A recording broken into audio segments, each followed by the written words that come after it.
What's up and welcome back. I'm John Stark from MacTheMovieGuy.com, your favorite blind film critic, and I've been doing a lot of anniversary reviews. It's the 70th anniversary of Rear Window, the Alfred Hitchcock classic. So I'm taking a look at it because it has audio description on Prime. Not for much longer, apparently. It's one of those leaving soon titles, so I apologize, but it'll come back around. It's Rear Window. It's not like this is gonna be the last time it's ever gonna be out there. But yeah. So Rear Window is currently stars or did star James Stewart, Grace Kelly, Raymond Burr, who you may remember from the original Perry Mason, and it's a film that I've seen like enough times. I've seen it enough times. The interesting thing about Hitchcock and his work is I went to film school, which is it's just one of these things like when people look at you and they're like, yeah, I don't know, you only have like 200 subscribers. Do we really want to let you in your critics organization? It's like, I don't know, man. I've had a website for over 10 years. I have a YouTube channel. I have subscribers. I'm trying, man. There are like, the problem is like everyone can just put their opinions out, and a degree in cinema studies just no one cares. But I took a whole class on Hitchcock, so I was just had Hitchcock movies like all the time, all day, every day, just thrown at me. Um, they always had a class that featured an auteur or maybe like a combination if they felt like the two, like one auteur could not fill the class. I know that the semester before I did Hitchcock, it was Spielberg, and everybody was really excited about that. So, I'm Hitchcock. So, I got to see a lot of the films I'd already seen before. It was one of the two times that I got to see North by Northwest assigned to me while I was in, nobody shares their syllabi, I guess. So I had to watch North by Northwest, which is a film that I'd already seen and already owned on DVD twice while in film school. And yeah, so Rear Window is another film which I had seen because when I was young, I realized I could get a library card and I could go down and rent all the VHS tapes, and most of them were stuff like Rear Window. I also knocked out like Bridge on the River Kwai and Patton and a whole bunch of other titles like that I'm sure populated Turner Classic Movies in the earlier days. So I really love this film, and I have such like a weird connection to it because like I was watching this the other day, and my mom saw me watching it and was like, "Are you watching Rear Window?" And I was like, "Yeah, it's 7th anniversary." And she reminded me of there was an attraction that was at Universal Studios where it was like falling back out of a chair. Like they had this thing where they faked you falling out of a chair, which I think was to recreate Vertigo, where he falls in Vertigo. It was to recreate something from Hitchcock, but I don't remember it. And I was like, I don't know. I don't even know if I was 10 when I volunteered, and I was like, oh, I'll do that. Yeah, for this Hitchcock show at Universal. So Hitchcock has always been near and dear to my heart, and I was reminded of that. I was like, oh yeah, that's right. There was that Hitchcock thing at Universal Studios.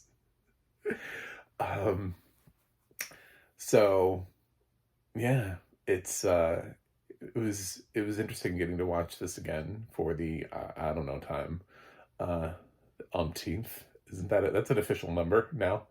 So it's it's such a time capsule to see a film that was released in 1954 and to see, you know, of the period, ladies getting dressed up and just the certain opinions about life. And I love that the words that we use to, like, even the simplicity of things of 1954, of how things were. Like nowadays we just say dishwasher, but he actually specifies electric dishwasher because of course he does. There they're a lot newer in 1954. So the electric part of it is part of the selling feature. Um, Now we just say dishwasher, and everybody knows what we mean. You know, unless you're at a restaurant, in which case I guess you could specify. Be like the non-human. Um, but this is. I was just thinking about the audio description and thinking about how would they do this, and it being on Amazon, which so routinely outsources some of the worst TCS audio description. I was like, is this going to be just really bad? It was actually pretty good. I don't know that it's TTS, and I don't know that it's not TTS. The problem with that is um, because they front load the credits in older movies, there's almost nothing at the end. So there was nothing at the end. So either they were going to introduce themselves up front and be like, Rear Window described by Deluxe, I mean, um, or they weren't going to be able to, because at the end of the film you have 2 seconds and then you're out. It's just like, done. Welcome to the end of the film. Thank you for being here. Goodbye. um, and so there wasn't any acknowledgement of who made the audio description, which typically leans into AI audio description. But at the same time, I don't watch enough old movies to know how, because the older a film is, the less likely it is to have audio description in terms of like the percentage of by year of release. Do you know what I'm saying? Like, because somebody has to actually go back and create it, because there was an audio description in 1954. So a lot of times it's hit and miss when you want audio description on a title from one of these years. Because of that, I'm less familiar with front-loading audio description narrators. So it didn't happen. I don't know who did this. It's possible that it's human. I will acknowledge that. I thought it wasn't so obvious. The sound balancing was fine. There are things that I look for when I think of a poorly made audio description track, and this was not that. This was actually really well done. And because there's so many characters that you really never meet, that you see from afar through his rear window, it's interesting to see how they're tracked and remembered and referred to as, and once they kind of label somebody, they kind of stick to it. It's funny because they labeled the musician, they label him the pianist, and then there's a note of him playing the violin later, towards the ending, in the end part of the film, when he meets the single lady or whatever. Whenever they are together, he's playing violin. So it says the pianist plays violin, and I'm like, oh, okay. Probably should have just gone with musician. That as his character description. This doesn't have a name. I mean, when you're thinking about it, yes, he does play piano traditionally for most of the thing, but it's interesting that when you choose a label, how that comes back around. So, anyway, it's a much better outcome than I thought, because of how intricate and the detail, and watching, and there's so much of it that's watching this guy come in and out of his apartment and walking from room to room, and it goes dark and then it lights up, and what do you see, and the things that you see, and it's so much of it is like little details. And thank God there isn't a lot of actual like dialogue in this, so the audio description can just do its thing, because people would be lost in this if you'd never seen Rear Window before and this was your first time and you were totally relying upon the audio description. It could have been really easy to get lost in this, but I think this is a really solid audio description track. I was following the action of who's in what apartment, doing what action, why are they being called this at the beginning. And then once you kind of get the labels of everybody's name that Stewart is able to see from his window, then the fun begins. And all the people come in and out of his apartment. He's got a nurse. He's got his girlfriend. He's got, his old cop buddy, detective buddy, or whatever.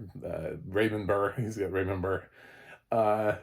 Just, I don't know. It's several people that come in and out of his apartment, and it's all about being, you know, a peeping Tom, but like a good peeping Tom who actually is able to uncover a mystery and solve a crime. So it's certainly something that Hitchcock really wanted to tackle. If it kind of gets in his mystery wheelhouse. It's not really like a horror movie. It's not really like, it's, it's not really violent. It's definitely not sexual or anything like that. Um, it just kind of is. And it's a good movie for what it is. I know we tried remaking this in the 90s.